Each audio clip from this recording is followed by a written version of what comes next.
Hello दोस्तों, नमस्कार, जय हिंद। स्वागत है आपका अपने यूट्यूब चैनल मैथ्स माध्यम में। आशा करता हूँ आप एकदम बढ़िया होंगे और अपनी पढ़ाई को अच्छे तरीके से कर रहे होंगे। तो दोस्तों, जैसा कि हमने कल क्लास की थी अपनी केंद्र राज्य संबंध, तो उसमें हमने पार्ट 1 देखा था, यानी कि उसमें क्या क्या समितियां बनी थी और किन समितियों की जो सिफारिशों को स्वीकार किया गया था, ठीक है, उसमें वो देखा था हमने। और हमने जो उस क्लास में देखा था क्या केंद्र राज्य के बीच में जो हमारे विधायी संबंध होते हैं उनको हमने जो उसमें कवर किया था, ठीक है। आज हम इसमें करेंगे केंद्र राज्यों के बीच में जो हमारे प्रशासनिक संबंध होते हैं उनको हम इसमें जो है कवर करते हुए चलेंगे। और दोस्तों, अगर अभी तक आपने कॉपी पेन लेकर के नहीं बैठे हैं तो साथ में कॉपी पेन लेकर के बैठना, क्योंकि दोस्तों थ्योरी क्लास है। अगर आप इसको स्किप भी करते हैं तो दोस्तों इसमें बहुत जो है नुकसान हो सकता है, क्योंकि दोस्तों क्वेश्चन आंसर नहीं है, ये एक हमारी थ्योरी बेस्ड क्लास है और आपसे रिक्वेस्ट है कि क्लास को लास्ट तक देखना, ठीक है। तो बिना किसी देरी के हम करते हैं अपनी क्लास को स्टार्ट। इसमें देखेंगे हम जो हमारे केंद्र राज्यों के बीच में प्रशासनिक संबंध होते हैं, ठीक है। कल जो हमारी क्लास की थी हमने, उसमें हमने देखा था जो हमारे विधायी संबंध थे। आज हम इसमें जो है कवर करेंगे केंद्र राज्यों के बीच में जो हमारे प्रशासनिक संबंध होते हैं, ठीक है। इसमें हमारा पहला पॉइंट ये दे रखे हैं कि हमारे केंद्र और राज्य के बीच में प्रशासनिक संबंध विधायी शक्तियों के वितरण के आधार पर विभाजित किए जाते हैं। जो हमारे विधायी संबंध थे, ठीक है, उनके आधार पर ही हमारे जो हमारे प्रशासनिक संबंध होते हैं वो वितरित किए जाते हैं, मतलब उनके आधार पर ही हमारे विधायी संबंधों के आधार पर ही, ठीक है। यह संबंध यह निर्धारित करते हैं कि कानून कैसे बनाए जाते हैं और उन्हें जो है कैसे लागू किया जाता है। यानी कि जो हमारे प्रशासनिक संबंध है ये हमें ये बताते हैं कि कानून को किस तरीके से बनाया जाएगा और किस तरीके से जो है केंद्र के द्वारा राज्यों पर इनको लागू किया जाएगा, ठीक है। यह वितरण संघीय ढांचे की नींव बनाते हैं। प्रशासनिक मामलों में केंद्र का राज्यों पर वर्चस्व होता है। जो हमारा प्रशासनिक मामले जो होते हैं इन पर जो है केंद्र का जो है वर्चस्व होता है, यानी कि जो राज्य होंगे वो केंद्र के अधीन होंगे, ठीक है। और जो इनका जो प्राथमिकता दी जाएगी, इसमें केंद्र के कानूनों को इसमें जो प्राथमिकता दी जाती है, ठीक है। आगे देखेंगे इसी में ही हम इसमें देखेंगे हम राज्यों पर जो है केंद्र का नियंत्रण, यानी कि राज्यों का के ऊपर जो है केंद्र का नियंत्रण किस प्रकार से होता है, ठीक है। तो इसमें हमारा पहला पॉइंट ये दे रखा है कि राज्यों में संचार नेटवर्क का निर्माण एवं रखरखाव जो करता है हमारा वो केंद्र के द्वारा किया जाता है, ठीक है। आगे देखेंगे भाषाई अल्पसंख्यक समूहों के छात्रों को उनकी मूल भाषा में प्राथमिक शिक्षा प्राप्त करने के लिए उपयुक्त सुविधाएं प्रदान करना, यह भी हमारा केंद्र के द्वारा ही किया जाता है, ठीक है। और जो हमारी जनगणना वगैरह होती है वो भी हमारे केंद्र के अंतर्गत ही आती है, ठीक है। आगे देखेंगे इसी में ही अगला पॉइंट हमारा यह है, इसमें दे रखा है कि राज्यों में अनुसूचित जनजातियों के कल्याण के लिए विशिष्ट कार्यक्रमों का विकास और कार्यान्वयन करना। यह आपने देखा होगा कि किसी भी हम अनुसूचित जाति या फिर किसी भी जाति को अनुसूचित जाति बनाना या अनुसूचित जनजाति बनाना जो हमारा किसके हाथ में रहता है, ये राष्ट्रपति को अधिकार दिया गया है कि राष्ट्रपति जो है किसी भी अनुसूचित मतलब जो किसी भी जाति को अनुसूचित जाति का दर्जा दे सकते हैं। ये हमारे राष्ट्रपति के द्वारा ही किया जाता है। और जो अनुसूचित जनजातियों का कल्याण और जो इनके कार्य जो इनका विकास वगैरह के लिए जो कार्य वगैरह किया जाता है ये भी केंद्र के द्वारा ही किया जाता है, ठीक है। इसमें देखेंगे हमारा अगला पॉइंट इसमें कहता है कि केंद्रीय निर्देशों को लागू करने के लिए आवश्यक होने पर संविधान के अनुच्छेद 365 में उल्लेखित बलपूर्वक उपाय लागू करना है। यानी कि जो हमारे केंद्रीय निर्देशों को लागू करने के लिए जो हमारे संविधान मतलब जो आवश्यक मतलब जो केंद्र को लगता है कि कुछ निर्देश हमें जो है आवश्यक है कि इनको लागू किया जाए, तो हमारा जो अनुच्छेद 365 है तो उसको जो बलपूर्वक जो उसको उपाय करने के लिए उसको लागू किया जाएगा। हम इसमें देखेंगे अनुच्छेद 365 में क्या दिया गया है, ठीक है। आगे देखेंगे अनुच्छेद 365 हमारा ये कहता है कि अगर कोई राज्य केंद्र सरकार के निर्देशों का पालन नहीं करता है तो राष्ट्रपति उस राज्य में राष्ट्रपति शासन लागू कर सकते हैं। मान लो कोई राज्य है हमारा, ठीक है, वो केंद्र के द्वारा कोई कानून बनाया गया है, ठीक है, तो वो राज्य हमारा उस कानूनों का पालन नहीं कर रहा है, तो ठीक है, तो जो हमारे राष्ट्रपति को शक्ति दी गई है, राष्ट्रपति जो उस राज्य में राष्ट्रपति शासन जो है लगा सकते हैं, ठीक है। ये आर्टिकल 365 के द्वारा राष्ट्रपति को शक्ति दी गई है, ठीक है, कि ये राष्ट्रपति शासन उसमें लगा सकते हैं। या फिर कोई ऐसा हो सकता है कोई राज्य मान लो जो है अपना सही तरीके से शासन नहीं कर रहा है तो उस राज्य का राज्यपाल जो है राष्ट्रपति से कह करके उसमें राष्ट्रपति शासन लागू करवा सकते हैं, ठीक है। इसमें देखेंगे दोस्तों हमारा आर्टिकल 256, यहाँ से जो है हम आर्टिकल्स को कवर करेंगे। कल जो हमने क्लास की थी उसमें आर्टिकल हमने 245 से आर्टिकल 255 तक उसमें हमने कवर कर लिया था। आज हम इसमें देखेंगे आर्टिकल 256 से आर्टिकल 263 तक हम इसमें कवर करेंगे, ठीक है। यह हमारी लास्ट क्लास होगी केंद्र राज्य संबंध की। इसमें जो है हमारा इन दोनों क्लासेस में हमारा केंद्र राज्य संबंध जो है बिल्कुल कंप्लीट हो जाएगा। और दोस्तों आपसे आपसे रिक्वेस्ट ये है कि क्लास को लास्ट तक देखना और हम इसमें जो है एक आर्टिकल कवर करते हुए चलना है। अगर आपने जो हमारी फर्स्ट क्लास थी उसमें देखा होगा, हमने आर्टिकल 1 से स्टार्ट किया था और हम जो है इसमें आर्टिकल आज 256 तक पहुंच गए, ठीक है। और आपने ये भी देखा होगा कि इसमें हम जो है हमने एक भी आर्टिकल नहीं छोड़ा और सभी आर्टिकल्स को हम कवर करते हुए चल रहे हैं, ठीक है। तो इसमें देखेंगे हमारा आर्टिकल जो है आर्टिकल 256 हमारा ये कहता है कि यह अनुच्छेद यह सुनिश्चित करता है कि राज्यों की कार्यकारी शक्ति केंद्र के कार्यकारी शक्तियों में बाधा न डालें, ठीक है। राज्यों को संसद द्वारा बनाए गए कानूनों का पालन करना आवश्यक है। आर्टिकल 256 ये कहता है कि मान लो जो हमारी राज्यों की कार्यकारी जो शक्तियां हैं वो केंद्रीय शक्तियों में, मान लो जो केंद्र ने कोई शक्तियां बनाई है, ठीक है, केंद्र की जो शक्तियां हैं और राज्य की अपनी शक्तियां हैं, तो ये हमारा आर्टिकल 256 ये कहता है कि ये मतलब ये आर्टिकल 256 ये बताता है कि जो हमारी राज्य की शक्तियां हैं वो हमारी केंद्र की शक्तियों में बाधा न डालें, ठीक है, जो हमारी केंद्र की कार्यकारी शक्ति होती है। और राज्यों को जो है संसद द्वारा बनाए गए कानूनों का पालन करना चाहिए। जो राज्यों ने मान लो जो हमारा संसद ने जो कानून बनाए हैं, राज्यों को जो है उन कानूनों का पालन करना चाहिए, यानी कि उनसे बाहर हट करके कोई कार्य नहीं करना चाहिए, ठीक है। यह आर्टिकल हमारा 256 ये बताता है, ठीक है। आगे देखेंगे आर्टिकल 257, ठीक है। आर्टिकल 257 में दोस्तों ये कहा गया है कि अनुच्छेद 256 के समान है। जो हमारा आर्टिकल 256 था अभी हमने देखा उसमें ये उसी के समान है। यह अनुच्छेद केंद्र की श्रेष्ठ शक्ति पर जोर देता है, यानी कि इसमें जो केंद्र की शक्ति होगी उसको जो इसमें जो श्रेष्ठ माना गया है, यानी कि जो उसको प्राथमिकता जो दी गई है, प्रायोरिटी, वो हमारी केंद्र को इसमें जो प्राथमिकता दी गई है। यानी कि एक तरीके से यह है जैसा कि हम देखते हैं एक पिता पुत्र का रिलेशन होता है ना, ठीक है, उसी तरीके से इसमें जो हम केंद्र को जो है इसमें पिता मानेंगे और राज्यों को जो है हम इसमें जो है पुत्र मानेंगे, ठीक है। और जो हमारा वर्चस्व होता है वो पिता का ज्यादा होता है, यानी कि पुत्र की अपेक्षा, ठीक है। जो हम प्रायोरिटी देते हैं वो हमेशा पिता को देते हैं। इस तरीके से यहाँ पर हम जो केंद्र को पिता मान करके चलेंगे और जो हमारे राज्य हैं इनको जो पुत्र मान करते हैं चलेंगे, ठीक है। यह केंद्र को राजमार्गों, जलमार्गों, संचार साधनों के निर्माण और रखरखाव तथा रेलवे सुरक्षा के उपायों के संबंध में राज्यों को निर्देश जारी करने की अनुमति देता है, ठीक है। यानी कि जो हमारा आर्टिकल 257 है ये केंद्र को शक्ति देता है कि केंद्र जो राज्यों को यह अनुमति दे सकता है कि यह जो हमारे राजमार्गों, जलमार्गों और संचार साधनों के निर्माण, रखरखाव और रेलवे की सुरक्षा के संबंध में जो इनको यह उपाय जो है अनुमति दे सकता है कि तुम इनका रखरखाव वगैरह कर सको, ठीक है। आगे देखेंगे हमारा केंद्र के पास राज्यों के साथ काम करने में अपनी एजेंसियों के सामने आने वाली बाधाओं को दूर करने का भी अधिकार होता है, ठीक है। आगे देखेंगे हमारा अगला आर्टिकल इसमें क्या कहता है, आर्टिकल 258 देखेंगे। इसमें आर्टिकल 258 हमारा ये कहता है कि यह अनुच्छेद केंद्र और राज्य के बीच प्रशासनिक संबंधों का वर्णन करता है। यानी कि आर्टिकल 258 में यह जो हमारे प्रशासनिक संबंध है ये इनका वर्णन करता है, आर्टिकल 258 केंद्र और राज्य के बीच में, जो कि हमने अभी देख करके आए हैं, ठीक है।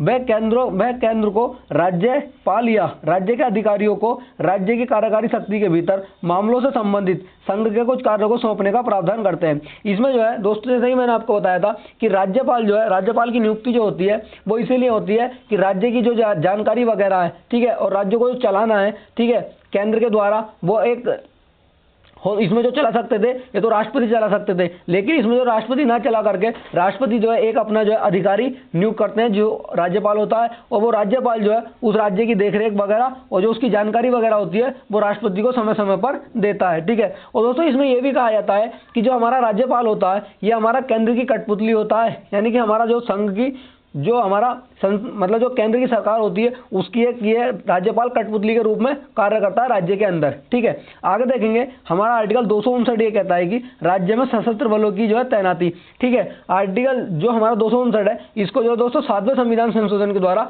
हटा दिया गया था, क्योंकि इसमें दोस्तों ये कहा गया था जो हमारा जो राज्य में सशस्त्र बलों की तैनाती होती थी, जैसे राज्य में थोड़ा सा ही बात हुई तो केंद्र जो है अपनी मनमर्जी करने के बाद केंद्र जो अपनी मनमर्जी से जो है राज्य के अंदर जो है जो हमारे सशस्त्र बल होते हैं उनकी तैनाती कर देता था, ठीक है। जिससे कि उसका जो जैसे कि मान लो इसमें होता था कि जैसे केंद्र में हमारा अलग पार्टी की सरकार है और राज्य में हमारा अलग पार्टी की सरकार होती थी, तो ठीक है आप जब देखेंगे उसमें आप देखते हैं कि जब अलग अलग पार्टियों की सरकार होती है तो उनमें जो है हमेशा जो है असमंजस्य बना रहता है, ठीक है। तो इसलिए होता है जो हमारा केंद्र सरकार जो बड़ी होती है बहुत समय समय पर जो उसमें तैनाती कर देती थी, ठीक है। तो इसलिए जो हमारा आर्टिकल 259 को 7वें संविधान संशोधन के द्वारा इसको हटा दिया गया है, ठीक है। आगे देखेंगे आर्टिकल आया था हमारा इसमें आर्टिकल 260। आर्टिकल 260 ये कहता है कि इस अनुच्छेद में ये कहा गया है कि विदेशी जो क्षेत्राधिकार के प्रयोग से संबंधित कानूनों द्वारा शासित समझौते के साथ भारत सरकार किसी विदेशी क्षेत्र के विधायी, कार्यकारी या न्यायिक कार्यों को संभाल सकती है। दोस्तों इसमें एक आया है आर्टिकल 260 में हमारा कि जो विदेशी हमारे क्षेत्राधिकार के प्रयोग होते हैं कानूनों द्वारा शासित जो समझौते के आधार पर भारत सरकार किसी विदेशी क्षेत्र के विधायी, कार्यकारी एवं न्यायिक कार्यों को संभाल सकता है। यानी कि जो हमारा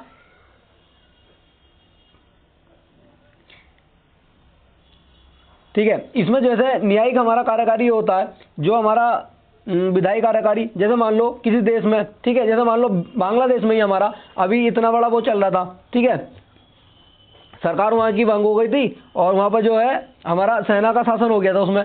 तो उसमें ये हो सकता था कि हमारे देश से मान लो सहायता लेने के बाद में हमारी देश की कुछ सेना वहाँ जा सकती थी, यानी कि वहाँ की जो न्यायिक और विधायी जो कार्यकारी शक्तियाँ उनको जो हमारा देश संभाल सकता था, ठीक है। आगे देखेंगे इसी में ही आर्टिकल हमारा 261 आ जाता है। आर्टिकल 261 ये कहता है कि यह अनुच्छेद भारतीय नागरिकों से अपेक्षा करता है कि वे संपूर्ण भारत में केंद्र और राज्य दोनों के सार्वजनिक अभिलेखों, कृत्यों और न्यायिक कार्यवाही को मान्यता दें और उनका सम्मान करें।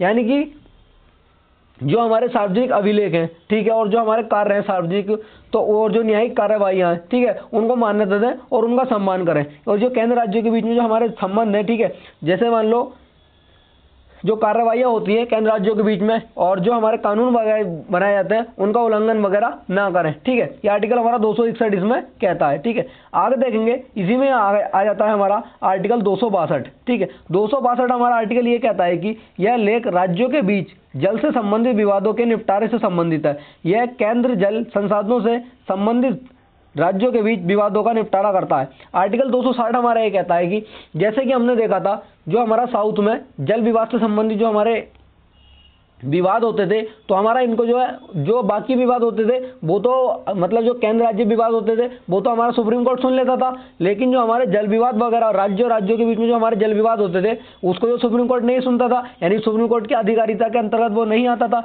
और जो उसको सुनता था उसके लिए संसद द्वारा एक जल बोर्ड बनाया जाता था। जैसा कि मैंने आपको पिछली क्लासेस में बताया कि जो इन विवादों को सुनता था, जो इन विवादों का निपटारा करता था, वो एक जल बोर्ड के द्वारा होता था, ठीक है। तो इसी आर्टिकल 262 के द्वारा ही संसद जल बोर्ड का निर्माण करने के बाद में उन जो है जो हमारे जल विवाद हैं, ठीक है, उनका निपटारा जो है संसद के द्वारा मतलब जो जल बोर्ड के द्वारा इसमें किया जाता है, संसद के द्वारा जल बोर्ड को बना करके, ठीक है। इसी में देखेंगे अगला आर्टिकल आ जाता है हमारा आर्टिकल 263। इसमें यह कहा गया है कि इस अनुच्छेद के अनुसार राष्ट्रपति अंतर्राज्य परिषद की स्थापना कर सकते हैं और ISC यानी कि राज्य के बीच विवादों की जांच, चर्चा और सलाह देती है। यानी कि जो हमारी अंतर्राज्यीय परिषद है आर्टिकल 263 के तहत जो है आर्टिकल 263 में हमसे यहाँ तो क्वेश्चन पूछ लेता है कि आर्टिकल 263 में क्या मतलब जो है ये किससे संबंधित है, तो ये हमारा अंतर्राज्यीय परिषद से संबंधित है। और दोस्तों इसमें है कि आर्टिकल 263 में जो है अंतर्राज्यीय परिषद इसकी स्थापना जो है मतलब जो इसका गठन होता है ये राष्ट्रपति के द्वारा इसका किया जाता है। और जो इसका कार्य होता है अंतर्राज्यीय परिषद का, ये जो है राज्यों के बीच में जो विवादों की जाँच करना और जो उसकी सलाह वगैरह देना, ये राज्यों मतलब जो है केंद्र को इसकी सलाह देता है, ठीक है। आगे देखेंगे दोस्तों, यहां तक तो हमने हमारा केंद्र राज्यों के बीच में जो हमारे संबंध थे, ठीक है, आर्टिकल 245 से आर्टिकल 263 तक हमने जो इसमें कवर कर लिए हैं, ठीक है। और हमने जो इसमें दोस्तों एक आर्टिकल्स को इसमें हम कवर करते हुए चले, ठीक है। अब इसमें देखेंगे जो हमारी कार्यकारी शक्तियां होती है केंद्र की, हम उन कार्यकारी शक्तियों को हम इसमें कवर करेंगे, यानी क्या क्या इसमें जो है कार्यकारी शक्तियां होती हैं, ठीक है। इसमें है कि संघ की कार्यकारी शक्ति पूरे देश पर लागू होती है, यानी कि जो संघ की जो कार्यकारी शक्ति होती है, यानी संघ ने जो कोई कानून बनाया उसको जो पूरे देश में लागू किया जा सकता है वो पूरे देश पर जो है लागू होगी। और इसमें देखेंगे राज्यों की कार्यकारी शक्ति राज्य के विधायी क्षेत्राधिकार के अंतर्गत आने वाले मामलों तक फैली हुई है। यानी कि जो राज्य की कार्यकारी शक्ति होगी वो राज्य के अंतर्गत जितने विधायी क्षेत्र होंगे वो राज्य के सभी उन क्षेत्रों पर जो है लागू होगी, ठीक है। और जो हमारी केंद्र की होगी वो संपूर्ण भारत पर लागू होगी, ठीक है। इसी में ही आगे देखेंगे अगला पॉइंट इसमें कहता है कि केंद्र की कार्यकारी शक्ति संघ में संघ सूची में सूचीबद्ध मामलों तक फैली हुई है। ठीक है, राज्य के पास राज्य सूची में सूचीबद्ध मामलों तक कार्यकारी शक्ति होती है। यानी कि जो हमारी केंद्रीय कार्यकारी शक्ति होगी वो हमारी संघ सूची में जितने भी विषय हैं वो सब पर लागू होगी। ठीक है, और जो राज्य की कार्यकारी शक्ति होगी वो राज्य में जो हमारे राज्य सूची के विषय हैं वो उन पर लागू होगी। लेकिन इसमें एक बात ये भी आ जाती है, जो हमारी केंद्रीय कार्यकारी शक्ति होती है वो राज्य सूची पर भी लागू होती है, और जो हमारी समवर्ती सूची के विषय वो उन पर भी लागू होती है। ठीक है, आगे देखेंगे। इसी में हमारा अगला पॉइंट है कि केंद्र की कार्यकारी शक्ति में प्राधिकार, अधिकार क्षेत्र और समझौते एवं संधियों द्वारा प्रदत्त अधिकारियों का प्रयोग शामिल है। ठीक है, आगे देखेंगे। इसी में ही अगला हमारा पॉइंट ये है, ये कहता है हमारा अगला पॉइंट कि इसमें जब संसद और राज्य विधानमंडल दोनों के पास विधायी शक्ति होती है तो कार्यकारी शक्ति राज्यों के पास होती है। यानी कि इसमें यह कहा गया है कि जब संसद और विधानमंडल के पास में दोनों के पास में अलग अलग अपनी विधायी शक्ति होती है तो जो कार्यकारी शक्ति होगी वो राज्यों को दी जाएगी उसमें। ठीक है, ये नहीं है कि उसमें केंद्र को कार्यकारी शक्ति दे दी जाएगी। ठीक है, आगे देखेंगे। यह उन मामलों को छोड़कर सही है जहां संवैधानिक प्रावधान स्पष्ट रूप से इसे संघ के पास रखता है। यानी कि जो संवैधानिक प्रावधानों के द्वारा संघों को दी गई, जो संघ को हमारी शक्ति दी गई है उसमें जो है इनको उसको छोड़ करके बाकी सभी में जो कार्यकारी शक्ति होगी वो राज्यों के पास में होगी। ठीक है दोस्तों, इसमें जो है हमने केंद्र राज्य संबंध जो हमारा प्रशासनिक वाला था हमने इसमें जो है इसको कवर कर लिया। और जो हमारा इसमें जो कुछ बाद वगैरह आ जाते हैं उनको जो है हम प्रैक्टिस क्लास के थ्रू हम उसको कवर कर लेंगे। ठीक है, बाकी जो दोस्तों इसमें हमारा जितने भी आर्टिकल्स के और जो इसमें ज़्यादा नहीं है, इसमें आर्टिकल्स को कवर किया था हमने, आर्टिकल्स हमने कवर कर लिए थे, और जो इसमें प्रशासनिक संबंध थे हमने उनको कवर कर लिया है। ठीक है, और अगर आपने कल वाली क्लास नहीं देखी है दोस्तों उस कल वाली क्लास को देख लेना और इस वाली क्लास को देख लेना।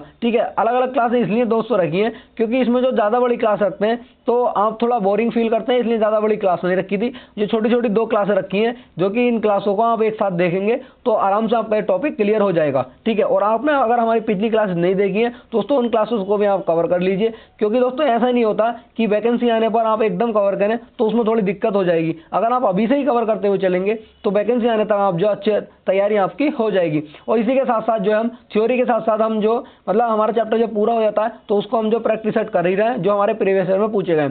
और दोस्तों बहुत ही जल्द हम जो है जो हमारे यूपीएसआई के जो प्रीवियस ईयर जो हमारे 2016-17 वाली वैकेंसी और जो हमारी 21 वाली थी उसकी जो प्रीवियस ईयर के जीएस के प्रैक्टिस सेट हैं उनको भी हम साथ में कवर करते हुए चलेंगे। बहुत जल्द आपको जो उनकी क्लासेस भी मिलने लगेंगी। दोस्तों फिर इसी अगर आपको क्लास अच्छी लगी हो तो क्लास को शेयर जरूर करना, और दोस्तों आपसे रिक्वेस्ट है चैनल को सब्सक्राइब जरूर करना। इसी के साथ मिलते हैं नेक्स्ट वीडियो में। जय हिंद, जय भारत।